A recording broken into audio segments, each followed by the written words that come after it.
And I think it's fantastic that Howard is speaking out politically.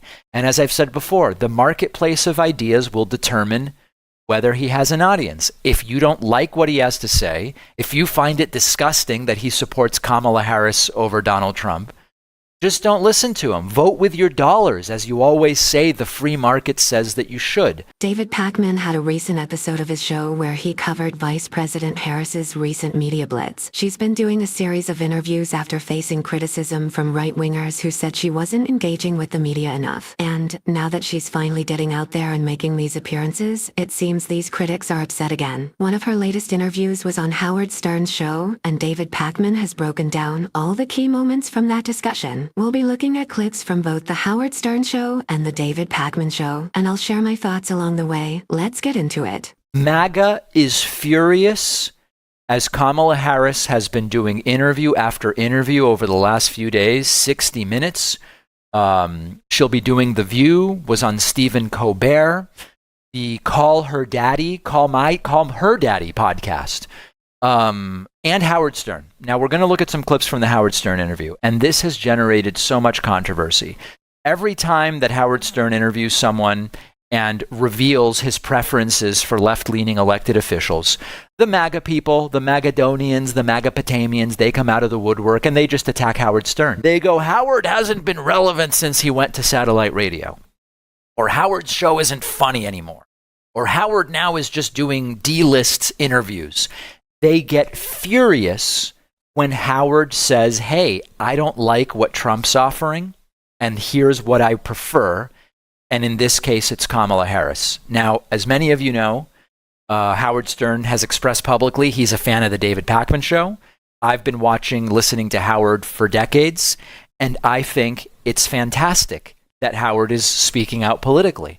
And as I've said before, the marketplace of ideas will determine whether he has an audience. If you don't like what he has to say, if you find it disgusting that he supports Kamala Harris over Donald Trump, just don't listen to him. Vote with your dollars. As you always say, the free market says that you should.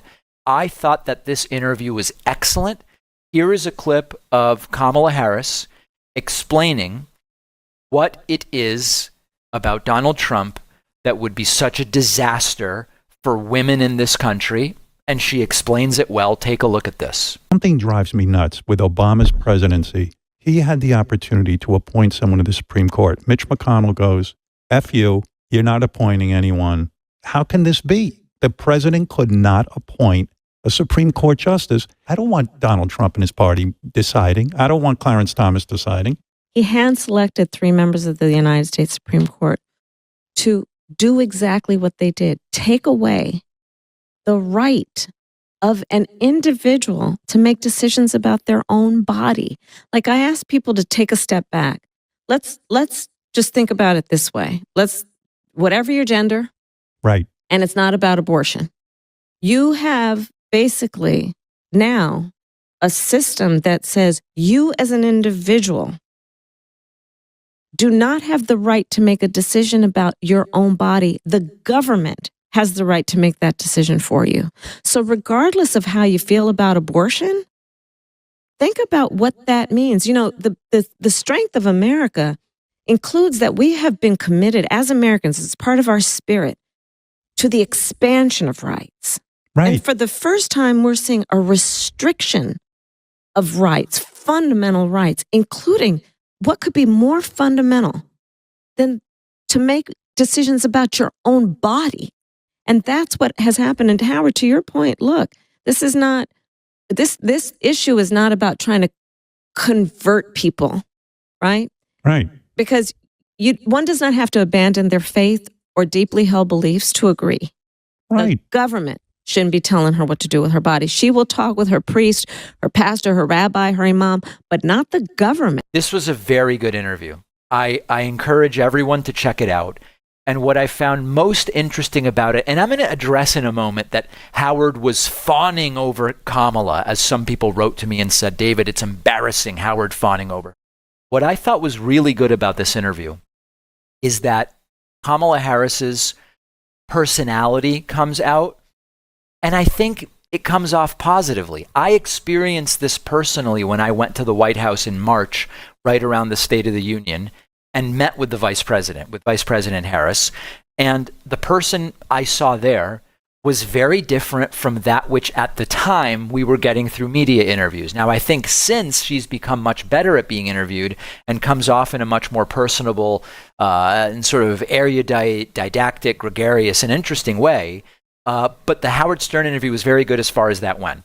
I have to agree with David Pakman on this. Vice President Harris's personality really comes through in her recent interviews. She comes off as a pretty normal person and shows genuine empathy for others. Whether she's discussing abortion or the challenges faced by hurricane victims, she clearly understands the human side of these issues. In contrast, Donald Trump seems to lack that empathy, and that may be because of the places he chooses to speak and appear at. And speaking of the Supreme Court, Howard Stern brought up Mitch McConnell blocking Barack Obama's Supreme Court pick, which I think is one of the most egregious actions in modern politics. This issue doesn't get discussed enough. Just imagine if the roles were reversed. If Democrats had blocked a Republican president from appointing a justice, it would still be a hot topic today, labeled as a sign of dictatorship. But the media hardly touches on McConnell's actions against Obama. Here is another clip from this interview. Kamala Harris talking to Howard Stern about leadership and America.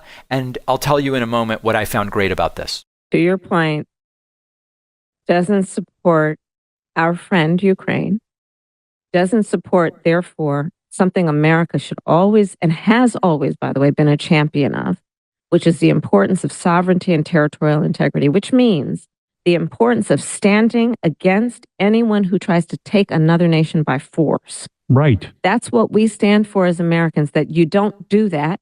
And if you do that to our friends, we're going to stand with our friends.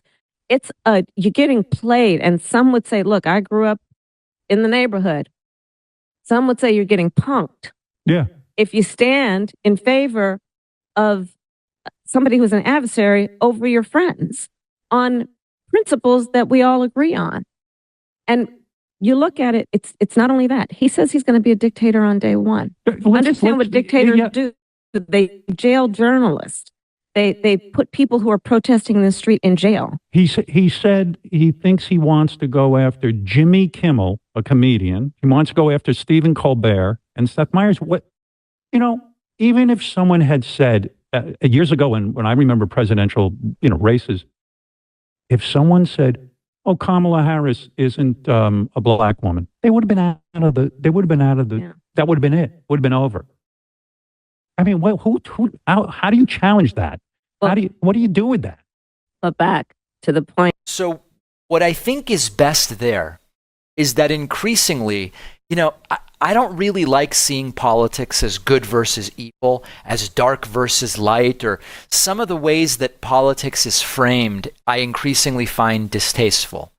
It is impossible to pay attention to this election and not see the stark contrast between the apocalyptic negative vision being put out there by Trump and the positive vision being put out there by Kamala Harris and Tim Walz. Later in the show today, I'm going to play clips for you of Donald Trump being interviewed by comedian Andrew Schultz. And one of the things that Trump says is, I don't even think you can say America is great right now. Greatness of a country is a kind of a squishy thing, but there was a time when Republicans would never say that. They would always say, America is great. It's the greatest country, they would say. But maybe there are problems that I would like to solve differently. I don't think Democrats are the best stewards, but America is great. Now it's straight up apocalyptic. America's terrible. We're humiliated. Economy's bad. This is bad. That's bad. Kamala Harris did a really good job of putting out that positive vision. And I think that it was a really great thing. Now, let me briefly address, before we get to healthcare policy from the interview. There are people who have criticized this interview as a fawning interview. Howard Stern didn't hold back. He was just fawning over Kamala Harris and blah, blah, blah. So listen to me very, very carefully. Howard Stern is not a journalist. Howard Stern is not a reporter. He doesn't pretend to be. He's biased about everything he talks about on his show, in the sense that he's not neutral. If he's talking about a reality show, or he's talking about whether a woman is or isn't attractive, right? The sort of stuff that maybe he was known for some time ago, whatever. The program is a reflection of Howard Stern's opinion. He doesn't pretend to be neutral.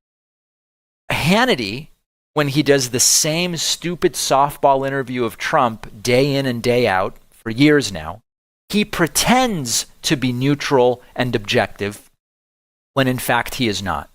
Howard Stern doesn't do that. He has made it clear, Howard has, that he thinks Trump's a disaster and Kamala Harris is the direction we should go in. And so that's what it is. He's not pretending to be a news guy. Howard pretends to do news and then in fact does propaganda. Howard has decided, I want Kamala Harris to win. I'm going to say that. He's overtly trying to help her. It's not neutral. And if you don't like it, just like if you don't like the fact that I'm advocating for Kamala Harris to win on this program, I don't have a neutral perspective. You don't have to watch. I don't think that that is a problem with this type of interview. 60 Minutes is different. 60 Minutes claims to be something different. And that's why Trump didn't do it. That's the fascinating part. Kamala Harris did and subjected herself to fact checking on 60 Minutes. Trump turned around and went home because it would have been too tough of an. Now, one just final thing here. We'll stop the clip here, but I want to know, what do you think about Vice President Harris's recent appearance on Howard Stern's show and Howard's take on Donald Trump? It really highlights the hypocrisy of right-wingers, in my opinion. They love when entertainers on their side express political opinions, but turn on those who don't. And isn't it wild how Trump makes statements that would have ended anyone else's campaign, yet he seems untouchable? I'd love to hear your thoughts on David Pakman's assessment as well. Please drop your comments below. And if you enjoyed this discussion, make sure to give me a like and subscribe. Your support really helps the channel grow, and I appreciate every one of you. I'll see you in the next video.